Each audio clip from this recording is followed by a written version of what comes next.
Episode 9 is said to have many different connections to not just the original trilogy, but also the prequel trilogy by writer and director J.J. Abrams and Chris Terrio. This is Mike Zero. If you guys are new to the channel, do make sure to subscribe to see future Star Wars content. Now, one thing that a lot of people are really curious about when it comes to this movie is exactly how J.J. Abrams is going to connect this film to Star Wars Episode 3, Revenge of the Sith, and the other movies in the prequel trilogy. Now, that's what's going to make this movie so special, is that it is indeed the final installment of the Skywalker saga. Disney, Lucasfilm, JJ and crew are going out with a bang with this movie, and will be including a lot of things into the actual film. Now, these past couple of weeks or so, we've been learning a whole lot more about this film when it comes to some of the set leaks, the set designs, the concept art and storyboard descriptions, etc.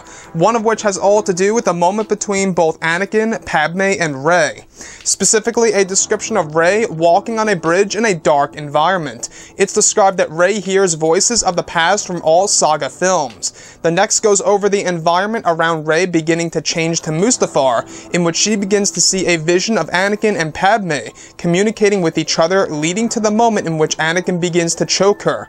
The vision begins to fade as Rey continues to walk, still hearing the voices of Anakin and Padme.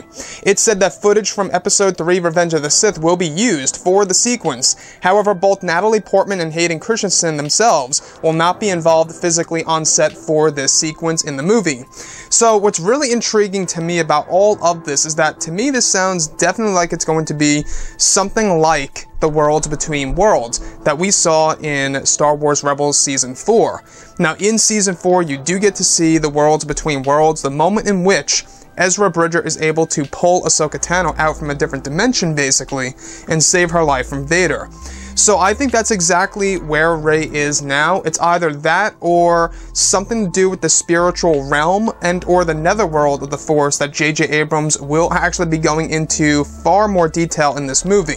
I don't know if you guys knew this, but J.J. will be exploring different aspects of the Force and, of course, explaining the netherworld in Episode 9. So it could also be that, for all we know, where Rey actually does get to see a moment in the past between both Anakin and Padme. After all, this movie is said to actually honor the Skywalker bloodline, so you can only imagine what they're trying to do with this movie when it comes to Anakin Skywalker, Luke Skywalker, and even Padme Amidala, how she's affiliated with the Skywalker bloodline.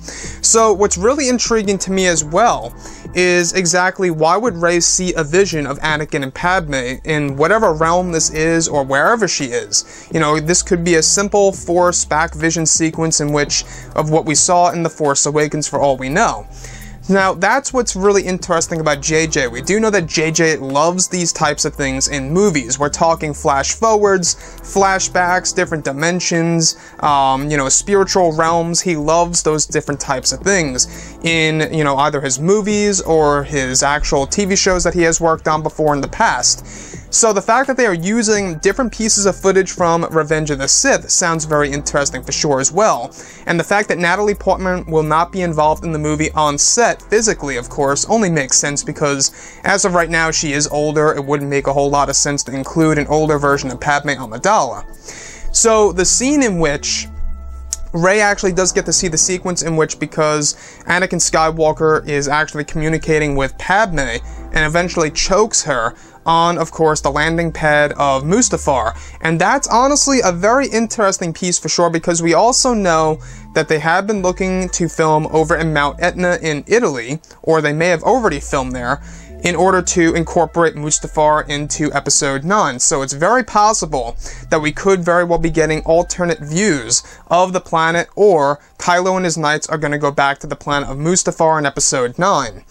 Now, the last thing that I do want to go over and cover is Anakin and Padme, right? We do know that basically if you look at Kylo Ren and Rey, it's almost like they're a mirror version of them, and that could also be another reason as to why Rey is seeing pretty much a vision of both Anakin and Padme on Mustafar on the landing pad, communicating and getting into that argument with each other just before Anakin fully turns to the dark side of the Force and indirectly kills her. And I think when it comes to all the different Jedi and Sith lore that will be incorporated into Episode 9, as well as these bizarre sequences in which we have both Rey and Kylo Ren seeing moments of the past and pretty much being embedded in moments of, you know, Revenge of the Sith and Return of the Jedi and The Empire Strikes Back, it kind of reminds me of flow walking, an ability by a Force user in the EU/Legends material, where they are basically able to time travel without changing any of the events in the actual timeline. So they can see the future, they can interact with the past, I should say, and they can't necessarily change anything, so they can just experience the environment around them.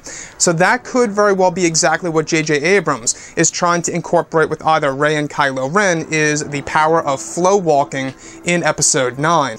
Anyways, guys, drop a comment below. Let me know what you think about all of this in the comments. And if you guys did enjoy the content for today, do make sure to drop a thumbs up on this video to support the channel. I thank you all so very much for the kind support, and I'll catch you guys next time.